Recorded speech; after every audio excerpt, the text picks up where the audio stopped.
चलिए भाई, बुधवार की सुबह तो खड़े हैं हम लोग हफ्ते के मिड पॉइंट पे। पिछले महीने से बदल चुका है महीने का आखिरी बुधवार। आज निफ्टी बैंक की मंथली एक्सपायरी की करनी है हमको तैयारी। प्लस वैसे ही ऑल इंपॉर्टेंट पेनल्टीमेट सेशन है कल की मंथली एक्सपायरी से पहले वाला, तो आज का सेशन तो इंपॉर्टेंट खड़ा है और एक रिजल्ट हेवी डे है। हम खुलते ही बाजार में टाटा कंज्यूमर के निफ्टी के नंबर्स जो आए थे, इकलौती कंपनी के आने थे कल, वो बाजार बंद होने के बाद आए, उस पर रिएक्ट कर रहे होंगे। आज सामने खड़ा एक रिजल्ट हेवी डे। 3 निफ्टी की कंपनी और मेरे ख्याल से 5 वायदा बाजार की और कंपनीज हैं जिनके तिमाही रिजल्ट्स आज स्केड्यूल्ड है। हाँ, और जैसे हेडलाइन में मेंशन था, निफ्टी नेक्स्ट 50 के derivative contracts national stock exchange आज से इंट्रोड्यूस करने जा रहा है। खैर, इन सब पे डिटेल में बातचीत करूंगा जब मैं इवेंट्स कैलेंडर छेड़ूंगा, लेकिन पहले मार्केट्स ठीक ही है। 2 दिनों के बढ़िया पुल बैक, बढ़िया शॉर्ट कवरिंग मूव्स के बाद कल दायरे में कंसोलिडेट होता हुआ कह लीजिए भारतीय बाजार। अच्छा, कंसोलिडेशन जो वर्ड यूज करा वो लार्जली लार्ज कैप्स के लिए था। वो इंडेक्स के लिहाज से थोड़ी सी थकावट हो सकती है, हालांकि back to back third straight day हो गया जब मजबूती के साथ कामकाज कर रहे थे। पर इंडेक्स के आगे जरा झांक के देखिए, मिड कैप स्मॉल कैप्स 1-1% मजबूत थे। ब्रेड बढ़िया पॉजिटिव साइड पे थी एडवांसेस के फेवर में, तो मूड माल तो बढ़िया था, स्क्रीन बढ़िया ही थी कल के उस सेशन में। और आज के लिए फिर इंडिकेशन है टचवुड की निफ्टी कह रहा है हम 1/3% से ज्यादा के उछाल के साथ आज के कामकाज की शुरुआत करेंगे। 85-90 अंकों के आसपास के गैप के इंडिकेशंस इस समय सुबह सुबह गांधीनगर से हमारे लिए। खैर, नीरज जी बगल में बैठे, इनसे ग्लोबल मूड माहौल पे चर्चा होगी। वीरू बताएंगे निफ्टी बैंक में कैसे स्ट्रैटेजाइज करना है।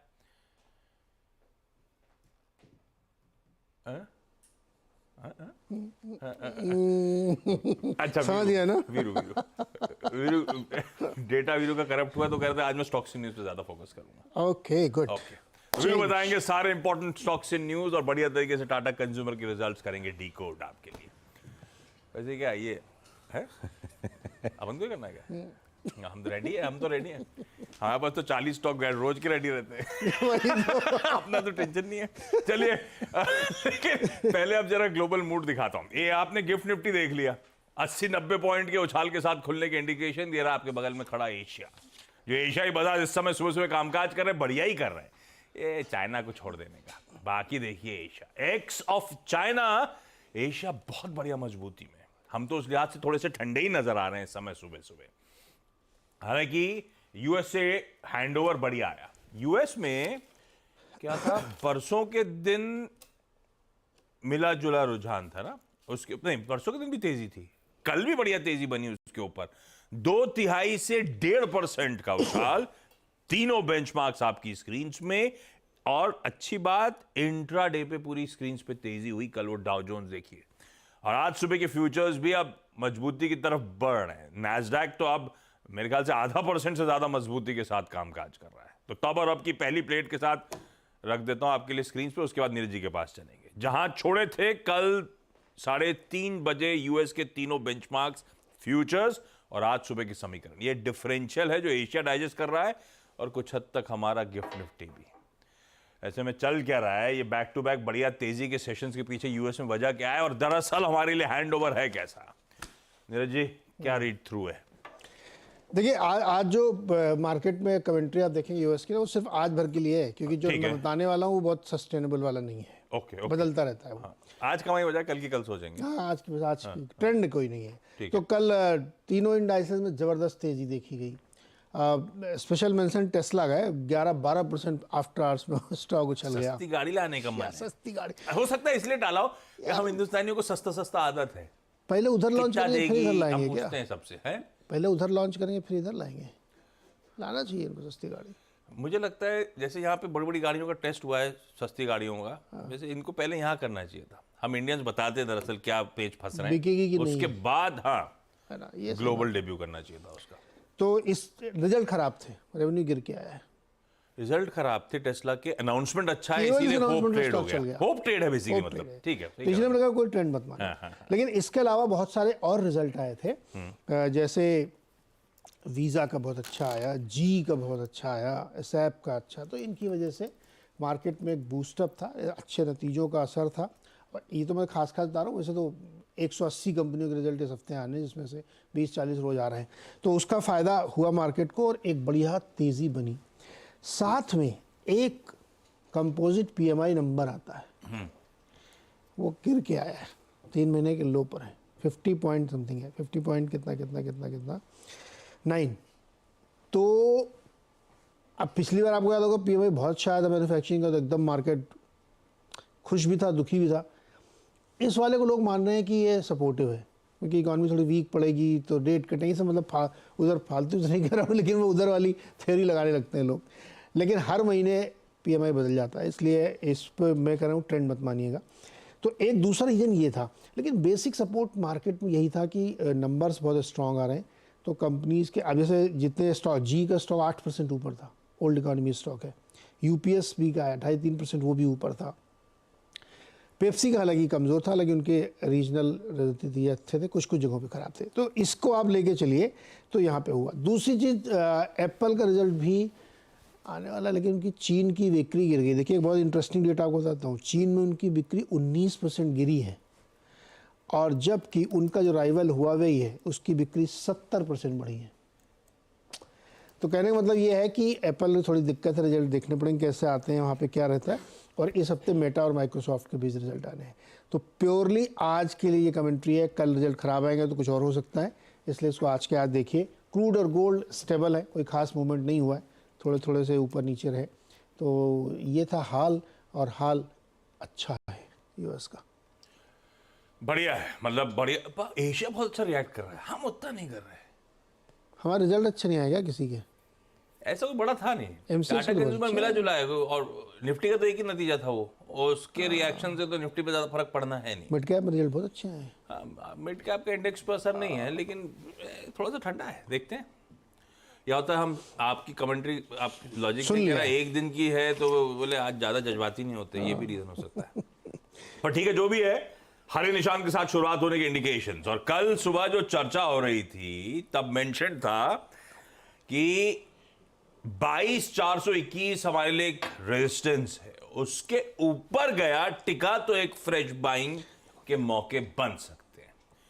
कल इंट्राडे में उन्हीं जोन्स के आसपास से ठंडे पड़े, उन्हीं जोन्स को क्रॉस नहीं कर पाए, और लार्जली कंसोलिडेशन का दिन बन के रह गया। वीरू, आज निफ्टी बैंक की एक्सपायरी और आपका D-1 की तैयारी, ऐसे में कैसे पोजीशन है हम निफ्टी बैंक में, और क्या अप्रोच लिया जाए? गुड मॉर्निंग आशीष। देखिए, गुड मॉर्निंग नीरज जी। आशीष, थोड़ा सा पीछे जाते हैं। जब ये ब्रेकडाउन हुआ था, इस शब्द का जो मैं इस्तेमाल कर रहा हूँ, ब्रेकडाउन क्या था? जब इस सीरीज का कमेंसमेंट हुआ था तो पहला मंथली बेस था, जो मंथली पुट राइटर्स थे वो 22,500 पे थे, वो वायलेट हुआ। दूसरा बेस था 22,000, वो वायलेट हुआ। और तीसरा बेस था 21,800, वो बीते शुक्रवार को हमने छुआ। कल निफ्टी इस रेंज में 421 मेरा पॉइंट था, पिवट पॉइंट, कि जब तक ये इसके ऊपर सस्टेन ना हो जाए हम फ्रेश बाय नहीं लेंगे। मेरा रिलायंस रणनीति का महत्वपूर्ण हिस्सा है, 2980 पार करेगा तो एक थ्रस्ट जनरेट होगा। न रिलायंस उस लेवल को पार कर पाया 2980 को, और न 22,421। क्यों? आप अभी मंथली कॉल राइटर्स के जोन में जाने को तैयार नहीं है, वो फोर्स नहीं थी मार्केट में। बैकफुट पे आया, ट्रेड लेता क्या? नहीं, मेरा बेस भी नहीं आया। तो आई थिंक लॉजिकली पूरा दिन कल कंसोलिडेशन के नाम रहा। देखिए, रणनीति में कोई बहुत बड़ा बदलाव नहीं है, फोर्सेस वही हैं। DIIs, FIs नेगेटिव साइड पे प्लेस्ड हैं, कैश में की सेलिंग है, और फिर मैं वही कह रहा हूँ, दोनों इंडेक्स बड़े क्रिटिकल जोन पे है।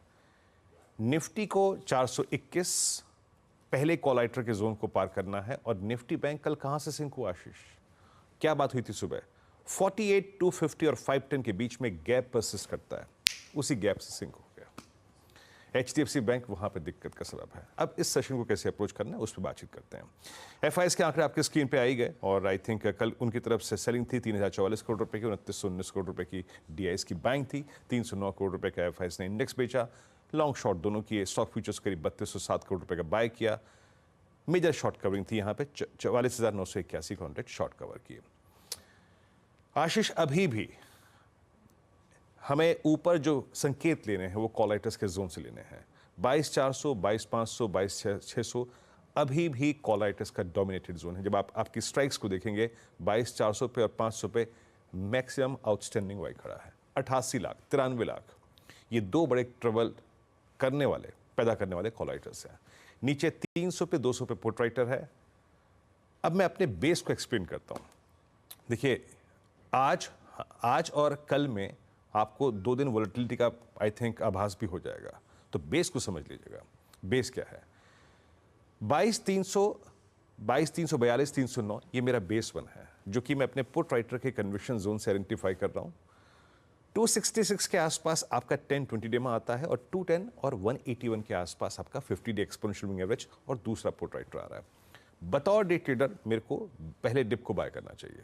जब भी डिप मिले, ये है ऊपर की तरफ थ्रेशहोल्ड पॉइंट आज भी वही रहेगा जो हमने कल बात की थी। क्या है? स्क्रीन पे लेवल लेके आइएगा। इट्स 22421। आशीष, डे ट्रेडर्स के लिए अगर 421 बाइसेक्ट होता है, सस्टेन करते हैं हम, तो स्विंग टुवर्ड्स 477 510 फर्स्ट इंस्टेंस में पॉसिबल है।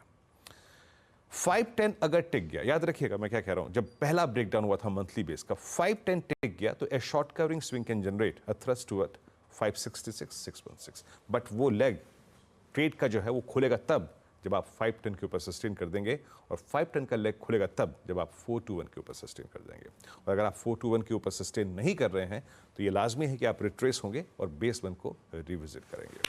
ये रहेगी अप्रोच मेरी निफ्टी पर। निफ्टी बैंक एक्सपायरी डे है, बार बार अपने उस गैप पर जो डेली चार्ट पे परसिस्ट करता है बिटवीन 48250 और 48510, वहीं से सिंक हो रहा है। HDFC बैंक इसके लिए अभी एक दिक्कत का सबब है। आपकी स्क्रीन पे आशीष 48,000, आप देखिए स्क्रीन पे 37 लाख का आउटस्टैंडिंग वाई के साथ ये बड़ा कॉलाइटर जोन है। उसके बाद 200, उसके बाद 48,400। नीचे जहां पे पुट राइटर्स खड़े हैं वहां पे जोन है 47,800, 600 और 47,500। मैं फिर क्लासिफाई कर देता हूं यहां पे लेवल्स को। बेस 1 लेके आइएगा।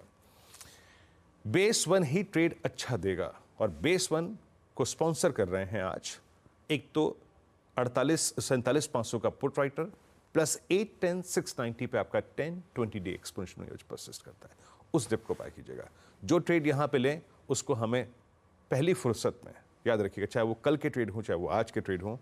रेजिस्टेंस 1 वो क्या है आपकी स्क्रीन पे आएगा, दैट्स 48167 और 266 की ट्रेजेक्टरी में बुक करना है।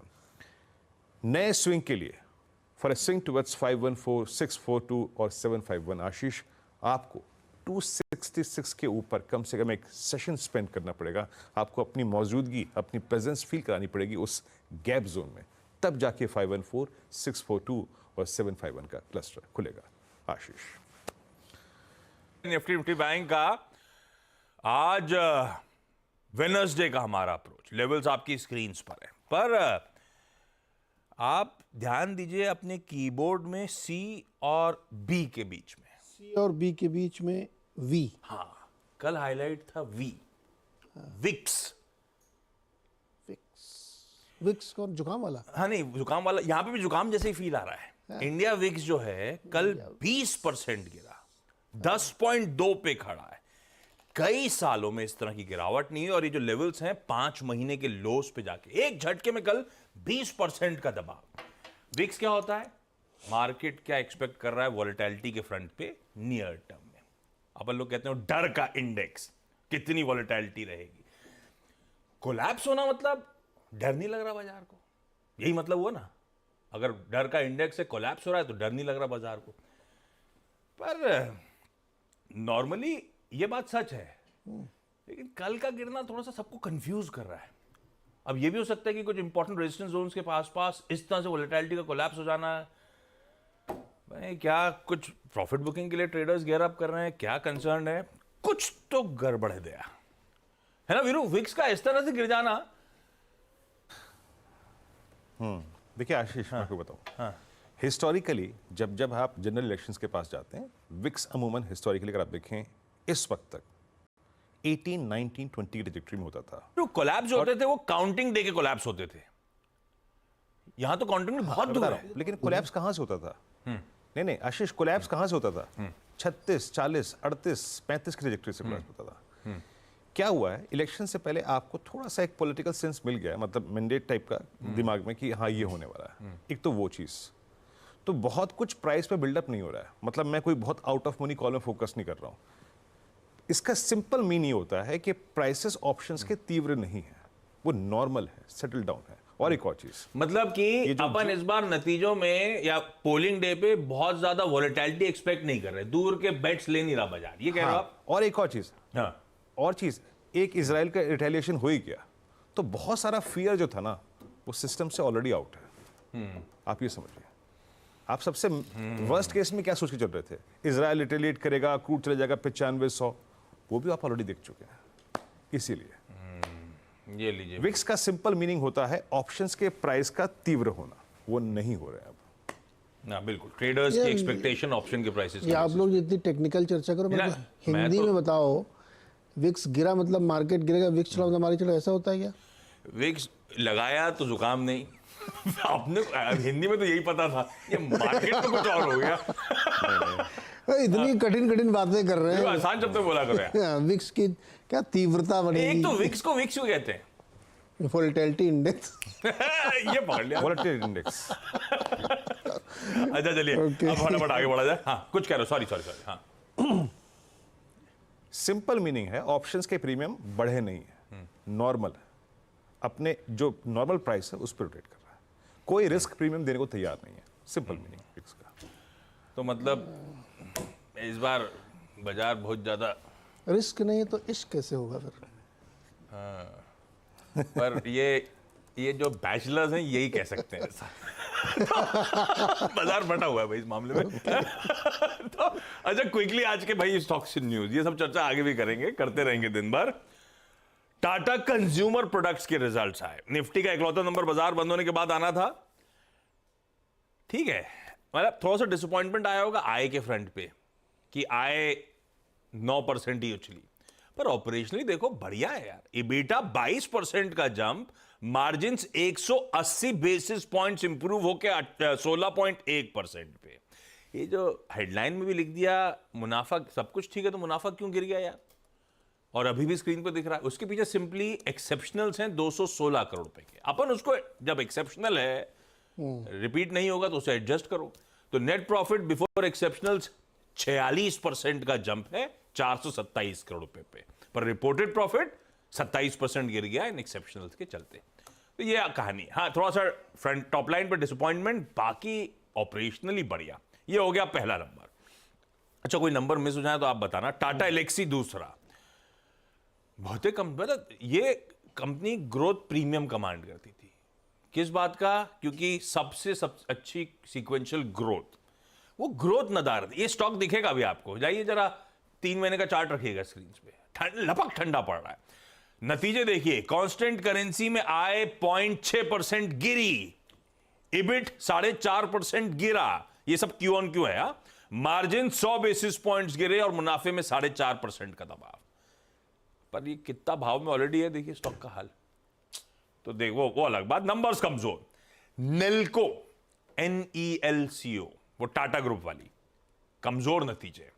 नेल्को को साल दर साल देखें, आय 0.5% गिरी, EBITDA 12.5% गिरा, मार्जिन 250 बेसिस पॉइंट्स गिरे और स्टॉक तार से खड़ा हुआ है। लंबी चार्ट छोड़ उठाएंगे तो मजबूत है। तो जो देखते हैं नतीजों पे रिएक्ट कैसे करेगा। हालांकि कुछ लोग कहते हैं सीक्वेंशली भी देखना चाहिए, वो भी रख दूंगा स्क्रीन पे आंकड़े। सायंट DLM, साल दर साल आय 30.5% बढ़ी, पर साल दर साल नहीं देखना चाहिए। सायंट DLM पता नहीं यार, डिजाइन लेड मैन्युफैक्चरिंग है ऐसे, तो साल दर साल देखना चाहिए वैसे। खैर मैं दोनों रखता हूं। आय 30.5% बढ़ी साल दर साल, इवन क्यू ऑन क्यू वैसे 13.25% का जंप है। साल दर साल EBITDA 19% बढ़ा, मार्जिन लेकिन 100 बेसिस पॉइंट्स कॉन्ट्रैक्ट कर गए।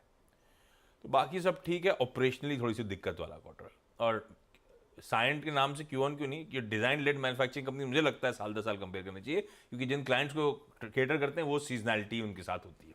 तो साल दर साल तो नंबर्स ठीक है, मार्जिन में भी दबाव है। ICICI prudential life insurance total APE 9.5% का साल दर साल जंप।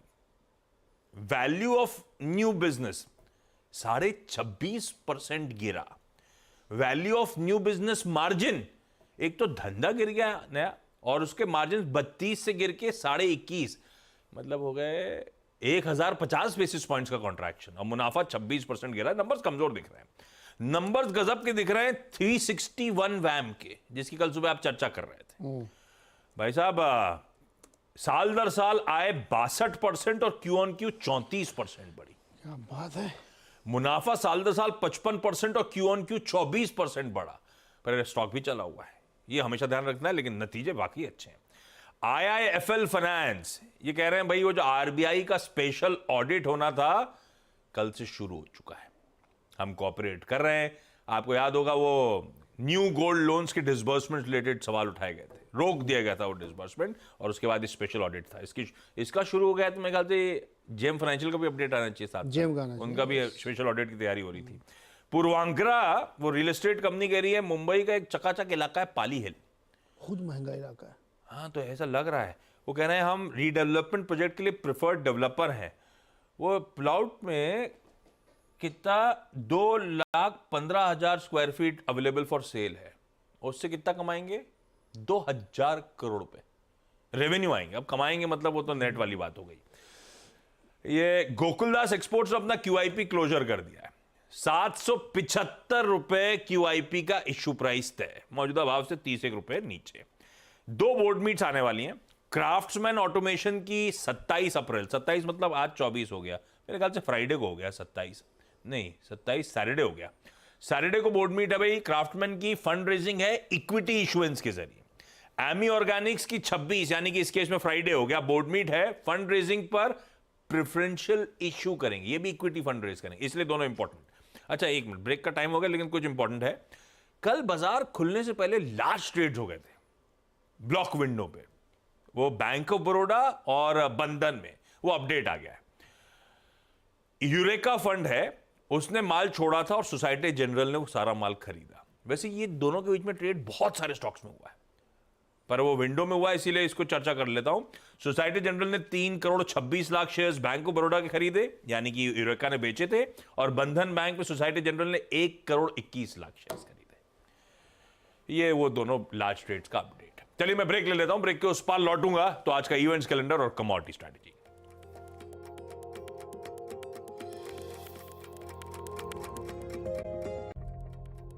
ब्रेक के बाद आपका स्वागत है। अच्छा नतीजों की कड़ी में एक नतीजा भूल गया हूं, उसके बाद इवेंट्स कैलेंडर पे आता हूं।